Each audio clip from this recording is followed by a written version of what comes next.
ব্যক্তি যদি যে কোনো কান্ট্রিতে যে কোনো দেশে ক্ষমতায় আসেন অথবা ক্ষমতার চেয়ার পান বা ক্ষমতার চেয়ারে বসেন, আপনাকে ক্ষমতা দান করে রাষ্ট্রিক ক্ষমতা, তখন আপনাদের কি করণীয়, কি বর্জনীয়।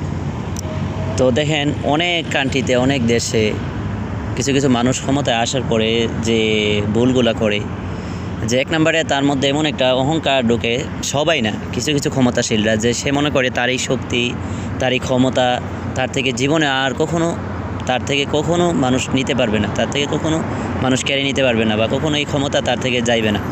তখন সেই ক্ষমতাটাকে এরকম অপব্যবহার করে যে তার তার ক্ষমতার দাপটে, তার পাওয়ারে মানুষের ঘুম পর্যন্ত অনেকের হারাম হয়ে যায়, বাড়ি ছাড়তে হয়, গাড়ি ছাড়তে হয়, সংসার ছাড়তে হয়, অনেক মানুষের মায়ের বুক পর্যন্ত খালি হয়।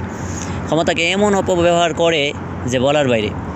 তো দেখেন, আমি আপনাদেরকে বলি যে যারা ক্ষমতায় আসেন, যারা ক্ষমতাকে অপব্যবহার করেন না, বা যারা ক্ষমতায় আসার পরে ক্ষমতাকে খারাপ কাজে ব্যবহার করেন, আপনারা পূর্বের ক্ষমতাশীলদের থেকে একটা শিক্ষা অর্জন করবেন। যে দেখেন, যে পূর্বে আপনাদের থেকে হাজার হাজার কোটি গুণ পাওয়ারফুল ক্ষমতাশীলরা ছিল, কিন্তু তারা কিন্তু বেশি দিন টিকতে পারে নাই।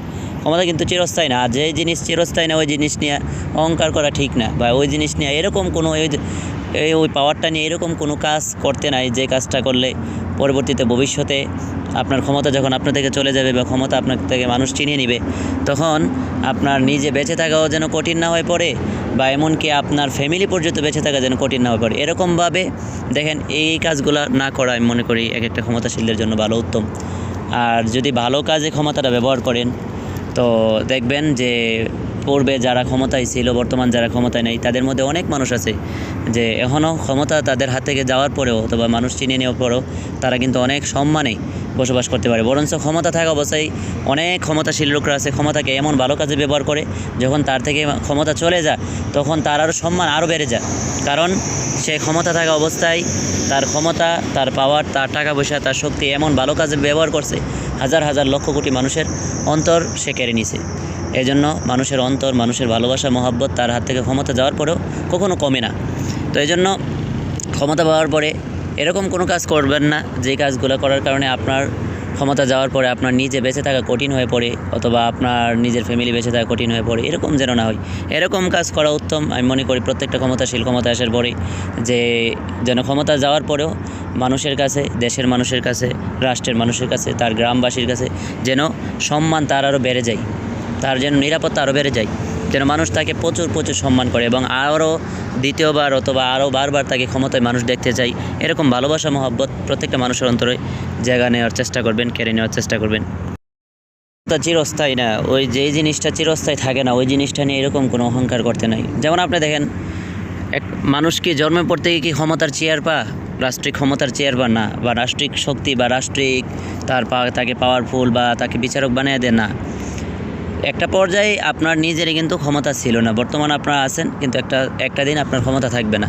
তো এই জন্য যেই সময় ক্ষমতা থাকবে না, ওই সময় যেন আপনার যে ক্ষমতা না থাকা অবস্থায় আপনি যেরকম ভালো ছিলেন, এখন ক্ষমতা আসছে, এখন ক্ষমতা আবার একটা সময় চলে গেছে, ওই সময় যেন আপনার পরিস্থিতি ভয়ানক না হয়, বরং আর আপনার ক্ষমতা পাওয়ার পরে যেন আরও সম্মান বেড়ে যায়, ক্ষমতা যাওয়ার পরে যেন আপনাকে মানুষ আরও বেশি ভালোবাসে। এভাবে ক্ষমতা ব্যবহার করার চেষ্টা করবেন। খুব আফসোস লাগে যখন এই বড় বড় বিচারকরা, বড় বড় ক্ষমতাশীলরা, বড় বড় মানে যাদের কথায় মানুষ, রাষ্ট্রের মানুষ, যা থানার মানুষ, জেলার মানুষ যাদের কথা শুনতে বাধ্য হইতো, তারা যখন দেখে একটা পর্যায়ে অনেকে আছে ক্ষমতাকে অপব্যবহার করার কারণে, যখন একটা পর্যায়ে ক্ষমতা তাদের হাতে থেকে চলে যায়, তারা এরকম করে লাঞ্ছিত, বঞ্চিত, নির্যাতিত হয় যে আমাদের দেখলে অনেক কষ্ট লাগে, খারাপ লাগে যে হ্যাঁ, একটা সময় তারা কত ক্ষমতাশীল ছিল, আজ তাদের কি পরিণতি, কি পরিস্থিতি। তো যাই হোক, ক্ষমতা আসলে যে যা মন চা তা করতে হবে, এটা কিন্তু ঠিক না। তো যাই হোক, আল্লাহ তাআলা আমাদের সারা বিশ্বের মানুষকে বোঝার তৌফিক দান করুক। তবে এটা আমি কোনো ব্যক্তিগত কাউকে বলি নাই, এটা আমি আমার একটা শিক্ষণীয় হিসাবে ক্ষমতাশীলদের উদ্দেশ্যে আমি বললাম।